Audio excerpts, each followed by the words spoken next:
Welcome back to Clarity English Studio, your friendly, relaxed space to build real English confidence through natural, everyday conversation. I'm Anna. And I'm Nike. So glad you decided to spend some time with us today. This one is going to be fun, I promise. Mike, tell me honestly, if someone walked up to you right now and asked, "So, what do you do in your free time?" What would you say? Honestly, my first instinct would probably be to say, oh, stuff, and then stare into the distance. Which is relatable, but not exactly a conversation starter, and that's exactly what today is all about. Talking about hobbies in English sounds easy, but a lot of learners freeze up or give very short answers when this topic comes up. Because knowing what you enjoy and actually describing it naturally in English are two very different skills. Today, we're going to close that gap with real phrases, natural expressions, and honest examples from our own lives. We'll cover how to introduce your hobbies, how to describe them with detail and enthusiasm, how to ask about someone else's interests, and how to keep that conversation going. And at the end, as always, we'll slow down for our vocabulary tour, revisiting the key words and phrases from today with clear, simple examples. Before we dive in, if Clarity English Studio is part of your English routine, please subscribe and share this episode with someone who'd enjoy it. And leave us a comment answering this. My favorite hobby is, and I love it because. Write it in English and make it your practice for today. Today's episode is B1 level, intermediate English, friendly, clear, and very practical for real life. Strong beginners are absolutely welcome too. Just relax, listen, and let the language settle in naturally. All right, let's talk hobbies. So, Mike, let's start at the very beginning. Why do hobbies come up so often in English conversation? Because hobbies are one of the safest and most interesting ways to get to know someone. They reveal personality without feeling too personal or intrusive. When you know what someone loves doing in their free time, you suddenly understand something genuine and real about who they are. In an English-speaking cultures especially, what do you do for fun is one of the most common questions in social settings. Job interviews, new friendships, dates, networking events. So, being able to answer it confidently and ask it back naturally is a genuinely valuable social and professional skill. And the good news is, once you learn the basic patterns for talking about hobbies, you can apply them to almost any interest you have. Whether you love cooking, gaming, hiking, reading, painting, gardening, or something totally unique, the language patterns are the same. It's like learning a template. Once you have it, you just fill in the details with your own personal passion. Let's start with the most basic question. How do you introduce a hobby simply and naturally in English? The most natural starting point is, in my free time, I love, or one of my favorite things to do is, simple, clear, and very conversational. For example, in my free time, I love hiking. There's something about being outdoors that just completely clears my head. Or, one of my favorite things to do is cook. I find it really relaxing after a long day. Notice something important there. Both examples don't just name the hobby, they add a reason or a feeling. That's what makes it interesting. Just saying, I like reading is fine, but I love reading, especially late at night when everything is quiet, paints a much more vivid picture. And it gives the other person something to respond to, which is really the whole point of mentioning your hobbies in conversation. Other useful openers include, I'm really into, which sounds casual and enthusiastic, perfect for informal conversation. For example, I'm really into photography at the moment. I started last year and I'm honestly obsessed. Or, I've been getting into, which suggests something newer or recently discovered. I've been getting into yoga lately, and it's completely changed my mornings. These phrases feel natural and modern. They're the kind of thing native speakers actually say, not textbook English. And I've been getting into is especially useful because it shows growth and enthusiasm, two things that always make conversation more engaging. Now let's talk about how to describe a hobby with more detail, because the real conversation happens when you go beyond just naming it. A great structure to follow is what it is, how you got into it, and what you love most about it. So, for example, I'm really into baking. I actually started during a really stressful period at work. Someone suggested it as a way to switch off, and they were completely right. What I love most about it is that it's so precise. You follow the steps, you get a result, and then you get to eat the result. It's perfect. See how that flows? It's personal, it has a little story, and it ends with something specific and enthusiastic. And that small personal story, how you got into something, is often the most interesting part for the other person to hear. Because it's not just about the hobby itself, it's about you, your history with it, your relationship to it, what it gives you. I'll share mine. I got into running completely by accident. A friend signed me up for a 5K race without asking me, and I had 6 weeks to prepare. That sounds like a very specific kind of friendship. A very motivating kind. And I finished the race, felt incredible, and have been running ever since. I genuinely never expected to enjoy it. And that story immediately makes running more interesting than just saying, I run sometimes. Exactly. The story is what sticks in people's memory, not the hobby itself, but the human moment behind it. Let's look at some specific language for describing how much you enjoy something, because there are so many natural ways to express enthusiasm in English. Beyond I like it and I enjoy it, which are perfectly fine, there are more vivid and expressive options that sound really natural. I'm passionate about. This is strong and sincere. I'm passionate about wildlife photography. I could spend entire weekends just waiting for the right shot. I'm obsessed with.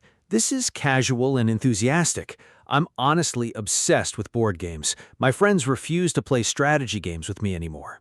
I can't get enough of. This shows deep enjoyment. I can't get enough of live music.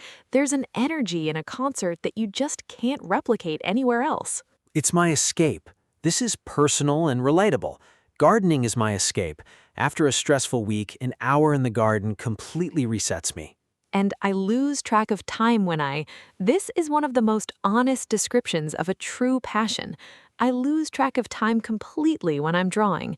Hours feel like minutes. That last one is actually a well-known idea in psychology. When you're so absorbed in something that time disappears, it's a sign of genuine enjoyment. And being able to describe that feeling in English makes your answer so much richer and more memorable than just, I like drawing. Now, what about asking someone else about their hobbies?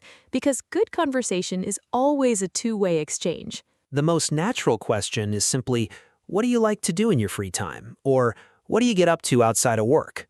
What do you get up to is a very natural British English expression. It means, what do you do? Or how do you spend your time? You might also ask, do you have any hobbies? Which is direct and clear. Or is there anything you're really into at the moment, which feels more casual and current? And once they answer, follow-up questions are what turn a brief exchange into a real conversation. If someone says they enjoy painting, oh really? What kind of things do you paint? Or have you been doing it long? Shows genuine interest. Or if they mention they play a sport, do you play in a team or just for yourself? Is a natural, easy follow-up that opens things up further. The goal is always to show that you actually listened and that you're genuinely curious. People can feel the difference between polite questions and real interest. And when someone feels genuinely heard, they open up more, which makes the whole conversation warmer and more enjoyable for both people. Let me share a real moment here, because I think it perfectly shows why learning to talk about hobbies properly really matters. I love a real moment. Go for it. I was at a dinner party a couple of years ago, a mix of people, some I knew, some I'd never met, and I ended up sitting next to a man who seemed very quiet and reserved. The kind of situation where the silence can feel really heavy if nobody makes a move. Exactly. So I asked him, do you have any hobbies outside of work? And his whole face changed. He immediately started talking about restoring vintage clocks. That is such an unexpectedly fascinating hobby. I would have had 1,000 questions. I did, and we talked for almost an hour about patience, about working with your hands, about how each clock has its own history. All starting from one simple question about free time. That's genuinely powerful. And the lesson I took away was people light up when they talk about what they love. All you have to do is give them the opening. That question, what do you enjoy in your free time, is like a key that unlocks a completely different side of someone. Let's talk about how to find common ground when someone has a hobby you know nothing about, because this happens all the time. The worst thing you can do is pretend to know something you don't, because the conversation will quickly expose that, and it feels awkward for everyone. Instead, honesty is your best tool. I don't know much about that actually. How did you get into it? Is completely natural and shows real curiosity. Or, I've never tried it, but it sounds interesting. What does it actually involve? Invites them to explain and positions you as an engaged, open listener. People who are passionate about something almost always love explaining it to someone who's genuinely curious. It's one of the great joys of having a hobby. And you might find yourself genuinely interested in something you'd never considered before. Conversations about unfamiliar hobbies can be genuinely eye-opening. Even if you don't end up trying their hobby, you've learned something new and made the other person feel valued, which is always a good outcome. And sometimes you discover unexpected common ground. Maybe the feelings behind very different hobbies are actually quite similar. Like the focus required for chess and the focus required for painting. Completely different activities, but sharing the same quality of deep, quiet attention. Finding those shared feelings or values underneath different hobbies is where really interesting conversations live. What about talking about hobbies in more formal situations, like a job interview or a professional networking event? Great question, because the language shifts slightly. You want to still sound natural, but a little more polished and considered. In a job interview, if asked about hobbies, it's worth choosing ones that show something positive about your character: teamwork, creativity, discipline, curiosity. For example, outside of work, I'm really into rock climbing. I love the combination of physical challenge and mental problem solving. Or, I've been volunteering with a local reading program on weekends. I find it really fulfilling to help children build confidence with books. Both of these mention genuine enjoyment, but also quietly reveal positive personal qualities without sounding like you're listing them off a CV. The key in formal settings is to be genuine but purposeful. Share something real, but think briefly about what it says about you. And keep it concise. In a job interview, 1 or 2 hobbies explained briefly is perfect.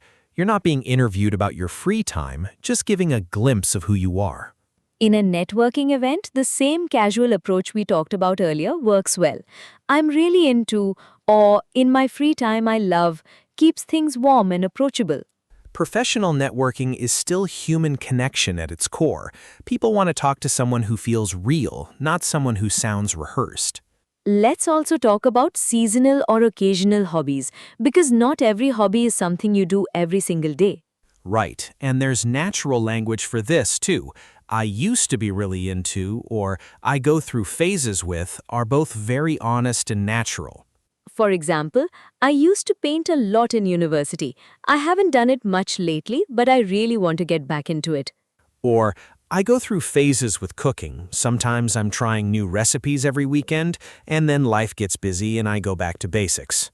Get back into is a really useful phrase. It means returning to something you used to enjoy after a break. And go through phases shows self-awareness. It's honest and relatable because most people's relationship with hobbies naturally changes over time. You can also say it's more of a seasonal thing for me, like hiking in summer or reading more in winter when you're spending more time indoors. All of this makes your answer feel genuine and three-dimensional, like a real person talking, not a language exercise.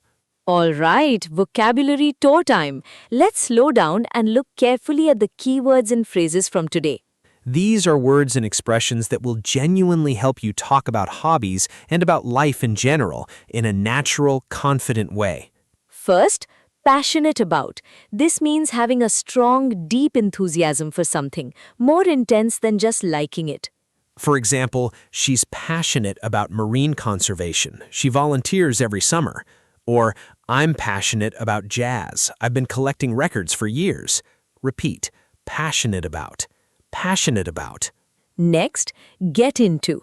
To get into something means to become interested in it and start doing it, especially something new.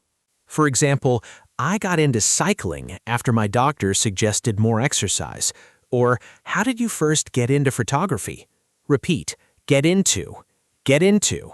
Now, I'm really into. This is a casual, enthusiastic way to say you currently enjoy something very much. For example, I'm really into podcasts at the moment. I listen during my commute every day. Or, he's really into woodworking. He made all the furniture in his flat himself. Repeat, I'm really into. I'm really into. Next, lose track of time. This means becoming so absorbed in an activity that you stop noticing how much time is passing. For example, I completely lose track of time when I'm writing. Or, she loses track of time every time she gets into a good book. Repeat, lose track of time. Lose track of time. Now, get back into. This means returning to a hobby or activity you used to enjoy after a break. For example, I really want to get back into drawing. I haven't done it since school. Or, he got back into football after joining a local team last year. Repeat, get back into. Get back into. Next, go through phases. This means your interest in something naturally rises and falls over time. You don't do it constantly. For example, I go through phases with cooking. Sometimes I experiment every night. Sometimes I make the same 3 things for weeks. Or, it's normal to go through phases with any hobby. Repeat, go through phases. Go through phases. Now, it's my escape. This means a hobby or activity that helps you mentally disconnect from stress or pressure. For example, running is my escape. After a difficult day, it completely clears my head. Or, reading is her escape. She switches off from everything else the moment she opens a book. Repeat, it's my escape. It's my escape. Now, common ground. Common ground means shared interests, opinions, or experiences between two people. For example, we found common ground immediately when we both mentioned we loved hiking. Or, finding common ground makes conversation feel natural and easy. Repeat, common ground. Common ground. Now, eye-opening. Eye-opening means something that surprises you or shows you something new and unexpected. For example, learning about her hobby was really eye-opening. I'd never thought about it before. Or, traveling can be incredibly eye-opening. It changes how you see the world. Repeat, eye-opening. Eye-opening. And our final phrase today, what do you get up to? This is a natural, casual British English way of asking how someone spends their time. For example, what do you get up to at the weekends? Or, what do you get up to outside of work? Do you have any hobbies? Repeat, what do you get up to? What do you get up to?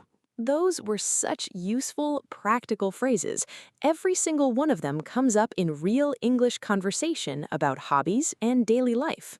Go back and say the examples out loud, with energy and natural rhythm. That's how language moves from your head into your mouth.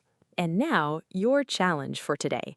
Think about one hobby you genuinely enjoy and try to describe it using this simple structure. What is it? How did you get into it? And what do you love most about it? 3 simple parts, 1 natural, honest answer. Practice it out loud, record yourself, say it to your mirror, and then come share it with us in the comments. My favorite hobby is, I got into it because, and what I love most about it is, write that out and you've already made real progress today. Because talking about what you love is one of the most human and connecting things you can do in any language. And in English, it's also one of the most powerful ways to build confidence because passion is easy to talk about once you have the words. If today's episode helped you, share it with a friend who's working on their conversational English. This topic comes up everywhere. Thank you so much for being here with us today. This has been Clarity English Studio. I'm Mike. And I'm Anna.